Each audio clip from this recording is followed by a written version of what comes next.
नमस्कार, स्वागत है आपका रतनगढ़ टाइम्स न्यूज में। मैं हूं राशि। आइए खबरों की ओर बढ़ेंगे। गृह मंत्री डॉक्टर नरोत्तम मिश्रा ने कहा कि एमपी अधिवक्ता सहायता के तहत जो अधिवक्ता गंभीर रूप से बीमार हैं, उन्हें 5 करोड़ की राशि दी जाएगी और सीएम कल्याण स्कीम के तहत 43 अधिवक्ता दिवंगत हुए हैं, उनके परिवार को 1-1 लाख रुपए की सहायता राशि दी जाएगी। उन्होंने कहा कि लगातार कोरोना के क्षेत्र में स्थिति सुधरती जा रही है। मुख्यमंत्री ने जो निःशुल्क इलाज की व्यवस्था की, उसमें 50,000 बेड की व्यवस्था की है। वहीं उन्होंने राहुल गांधी के ट्वीट पर पलटवार करते हुए कहा कि देश के अपमान में बढ़ चढ़कर हिस्सा लेना है तो देश में राहुल और प्रदेश में कमलनाथ है।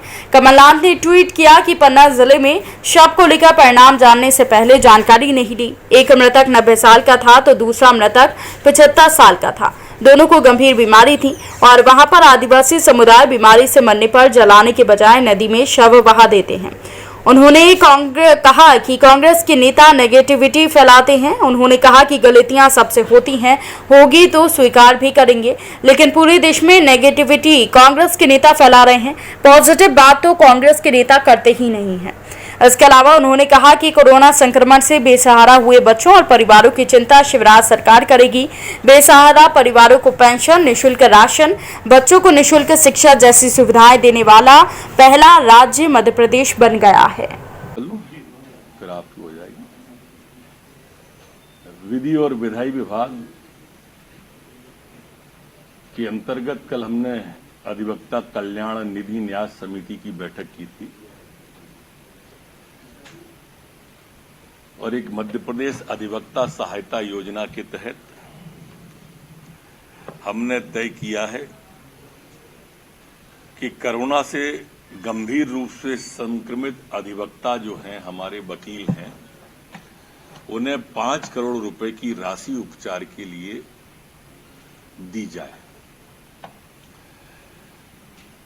कोरोना से गंभीर रूप से संक्रमित अधिवक्ताओं को, एडवोकेट वकीलों को मुख्यमंत्री कल्याण स्कीम के तहत अभी हमारे 43 अधिवक्ता जो दिवंगत हुए हैं, उनके परिवारों को 1-1 लाख रुपए की आर्थिक सहायता दिए जाने का भी निर्णय किया है। कुछ माह पहले भी 303 दिवंगत अधिवक्ताओं को 1-1 लाख रुपए की सहायता राशि स्वीकृत की थी। साथ ही गंभीर बीमारी से ग्रसित अधिवक्ताओं के लिए भी 1 करोड़ की राशि अलग से स्वीकृत कर रहे हैं। 5% से कम जहां पर भी कोरोना का वो आ जाएगा, वहां उसमें आंशिक रूप से ढील दी जाएगी।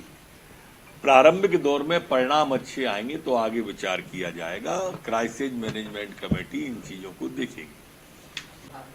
मध्य प्रदेश सरकार ने तय किया है कि पूरा का पूरा इलाज निःशुल्क वो करेंगे, फंगस जो आंख का है। और प्रदेश के अंदर जो नए केंद्र भी खुलने वाले हैं, वो सबसे पहले मध्य प्रदेश में ही खुलने वाले हैं। केंद्र के द्वारा मध्य प्रदेश के अंदर इस इलाज और इस बीमारी को बहुत गंभीरता से लिया है। आज मुख्यमंत्री जी ने एक और घोषणा की है।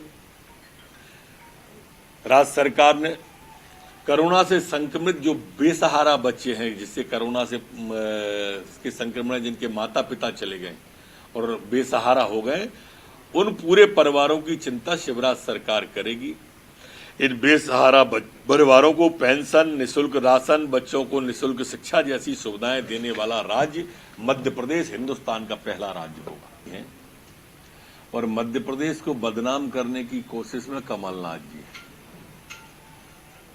पन्ना की 2 लाश जो नदी के अंदर पाई गई, उनका मैंने कल ट्वीट देखा। किस तरह से मध्य प्रदेश को बदनाम करने में पूरी कांग्रेस पार्टी और उसके कांग्रेस के अध्यक्ष कमलनाथ जी लगे, मेरी समझ से परे। वो दोनों मृतक, एक की उम्र 75 साल थी, 90 वर्ष थी, एक कैंसर की बीमारी से था, दूसरा स्किन डिसीज थी, लौकोमा डिसीज थी। आदिवासी समुदाय के थे, वहां वैसी परंपरा थी। दोनों के नाम थे, पते थे। कमलनाथ जी, आप भी मध्य प्रदेश में एक कैबिनेट मंत्री के स्तर का पद रखते हैं, संवैधानिक पद है आप पे। आप प्रदेश को बदनाम करने के पहले जानकारी ले लेते कलेक्टर से कि वस्तु स्थिति क्या है। लेकिन सस्ती लोकप्रियता के लिए आप किस तरह से आंख गड़ाए बैठे थे गिद्ध की तरह। ये अच्छा नहीं है आपकी पार्टी जो कर रही है। एक विधायक ने विदिशा में फर्जी वीडियो डाल दिया कांग्रेस शासित किसी प्रदेश का और कह दिया मध्य प्रदेश के विदिशा का है। एक विधायक चला तो अस्पताल में डॉक्टर को धमका रहा है। एक विधायक चला तो जबलपुर में पुलिस के कांस्टेबल को धमका रहा है। ये क्या है? ये कौन सी संस्कृति है कांग्रेस की इस आपदा के काल में? कौन सी संस्कृति है कांग्रेस की इस विपत्ति के काल में? अरे कहीं तो इतने बड़े उद्योगपति थे, सोने का चम्मच मुंह में लेके पैदा हुए, किसी गरीब को रोटी खिलाते दिख जाते। जो चलेगा वो गिरेगा भी। आप तो चल ही नहीं रहे, बिस्तर पर बैठ के ट्वीट कर रहे हैं। आप हमें अच्छे सुझाव दो, हम मानेंगे सर झुका के। लेकिन सिर्फ और सिर्फ नेगेटिविटी फैलाना पूरे देश के अंदर। दो संक्रमण तेजी से फैले, पॉजिटिविटी कोरोना में और नेगेटिविटी कांग्रेस में। पूरे देश के अंदर नेगेटिविटी फैला रहे हैं, मैं अच्छा नहीं मानता। फिलहाल के लिए इस बुलेटिन में इतना ही। और भी खबरों की अपडेट्स के लिए आप बने रहिए रतनगढ़ टाइम्स न्यूज के साथ। नमस्कार। खबरों में बने रहने के लिए रतनगढ़ टाइम्स न्यूज को सब्सक्राइब करें और बेल आइकन को दबाना बिल्कुल ना भूलें, ताकि हर खबर की अपडेट आपको मिलती रहे। इसके अलावा आप हमारी वेबसाइट ratangartimes.com पर भी विजिट कर सकते हैं, जहां पर आपको मिलेगी हर खबर सही समय पर।